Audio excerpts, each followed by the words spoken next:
વડોદરા જિલ્લાના સાવલી તાલુકાના ખાનગી દવાખાના છાપરે બેરવાણથી નવજાત બાળક મળી આવતા પોલીસે ઘટનાની તપાસ કરી તે બનાવની ચાર્જશીટ સાવલી તાલુકાની સ્પેશિયલ પોક્સો કોર્ટમાં દાખલ કરતા તે કેસના આરોપીને 1 લાખ રૂપિયાનો દંડ અને 20 વર્ષ સખત કેદની સજા ફટકારી ખાનગી દવાખાના સંચાલક ડોક્ટરની શંકાસ્પદ ભૂમિકા બાબતે જિલ્લા પોલીસ વડાને વધુ તપાસ માટે આદેશ કરાયો છે। સમગ્ર માહિતી અનુસાર જિલ્લાના સાવલી વડોદરા રોડ પર આવેલી ખાનગી હોસ્પિટલમાં ગત તારીખ 30 માર્ચ 2024 રોજ એક નવજાત બાળક હોસ્પિટલના છાપરા પર બિનવારસી મળી આવ્યાનો બનાવ જાહેર થતા સાવલી તાલુકા પોલીસે હૃદયદ્રાવક ઘટનાની તપાસ કરતા જાણવા મળી આવ્યું છે કે 15 વર્ષની સગીરા સાથે અવારનવાર દુષ્કર્મ કરી ભોગ બનનાર સગીરાને ગર્ભવતી બનાવેલ કે જે શર્મનાક ઘટના બદનામીના ડરથી ભોગ બનનાર સગીરાએ છુપાવેલ અને સગીરાએ સાવલી તાલુકાની ખાનગી હોસ્પિટલમાં બાળકને જન્મ આપી ત્યજી દીધેલ કે જે બનાવની સાવલી પોલીસે ફરિયાદ લઈ ભોગ બનનાર સગીરાના નિવેદન અને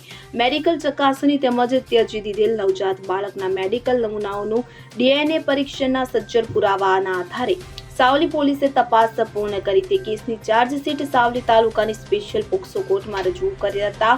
જે કેસ ચાલી રહ્યા હતા કે જતા સ્પેશિયલ પોક્સો કોર્ટના સરકારી વકીલની દલીલોના પગલે સ્પેશિયલ પોક્સો કોર્ટના નામદાર ન્યાયાધીશ કે જે એ ઠક્કર દ્વારા આરોપી જયેશભાઈ વજીસિંહ રાઠોડ રહેવાસી ભવાનીપુરાને દુષ્કર્મ તથા પોક્સો એક્ટ મુજબના ગુનામાં તકસીરવાર ઠેરાવી 20 વર્ષ સખત કેદ અને ₹1 લાખનો દંડ ફટકાર્યો હતો। આરોપી દંડની રકમ કોર્ટમાં ભરપાઈ કરે તો તે રકમ પીડિતાને ચૂકવવા અને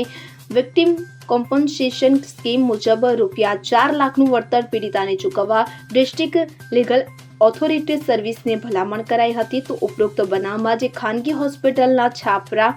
પર પીડિતાએ નવજાત બાળકને ત્યજી દીધેલ તેના સંચાલક ડોક્ટરની પૂરતી તપાસ કરી જરૂરી કાનૂની તપાસ કરવા આદેશ કરાયો છે। તારીખ 30/3/24ના રોજ સાવલી પોલીસ સ્ટેશનમાં એક નવજાત બાળક હોસ્પિટલના છાપરા પરથી બિનવારસી મળી આવ્યાની ઘટનાની તપાસ સાવલી પોલીસ સ્ટેશન દ્વારા કરતા તે હૃદયદ્રાવક ઘટના બાબતે જાણવા મળેલું કે 15 વર્ષની સગીરા સાથે ભવાનીપુરા ગામના જયેશ વજયસિંહ રાઠોડ નામના યુવકે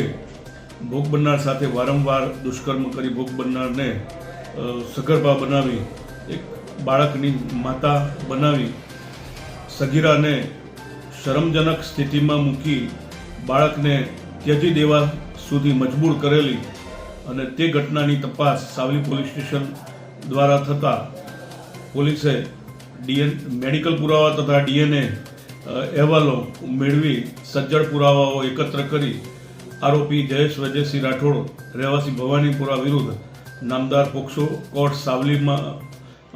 ચાર્જશીટ કરી તે બાબતનો કેસ નામદાર પોક્સો કોર્ટ સાવલી સમક્ષ ચાલી જતા નામદાર પોક્સો કોર્ટના જજ સાહેબ શ્રી જે ઠક્કર સાહેબ શ્રીનાઓએ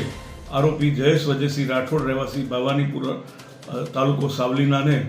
કસૂરવાર ઠેરવી દુષ્કર્મ તથા પોક્સો એક્ટના ગુનામાં 20 વર્ષની સખત કેદની સજા તથા ₹1 લાખનો દંડ ફટકારેલ છે। તેમજ આ કામે આરોપી જે દંડની રકમ ભરશે તે વિક્ટિમ પીડિતાને ચૂકવી આપવા હુકમ કરેલ છે। તેમજ ડિસ્ટ્રિક્ટ લીગલ સર્વિસ ઓથોરિટીને ₹4 લાખનું વિક્ટિમ કોમ્પન્સેશન ભોગ બનનાર પીડિતાને ચૂકવવા ભલામણ કરેલ છે। વધુમાં આ કામે નામદાર કોર્ટે એવો પણ હુકમ કરેલ છે કે જે હોસ્પિટલના છાપરા પરથી નવજાત બાળક મળી આવેલ તે હોસ્પિટલના સહજાનંદ ક્લિનિકના માલિક ડૉક્ટર અજીત સોની વિરુદ્ધ પણ પૂરતી તપાસ થાય અને જરૂરી કાનૂની પગલાં લેવા SP શ્રી વડોદરા ગ્રામ્યનાઓને આદેશ કરેલ છે। ઇકબાલ લુહાર સાથે CN24 ન્યૂઝ સાવલી। હવે જુઓ દેશ દુનિયાની તમામ ખબરો તમારી આંગળીના ટેરવે ઉઠાવો મોબાઈલ અને Google Play Store પરથી ડાઉનલોડ કરો અમારી CN24 ન્યૂઝ મોબાઈલ એપ।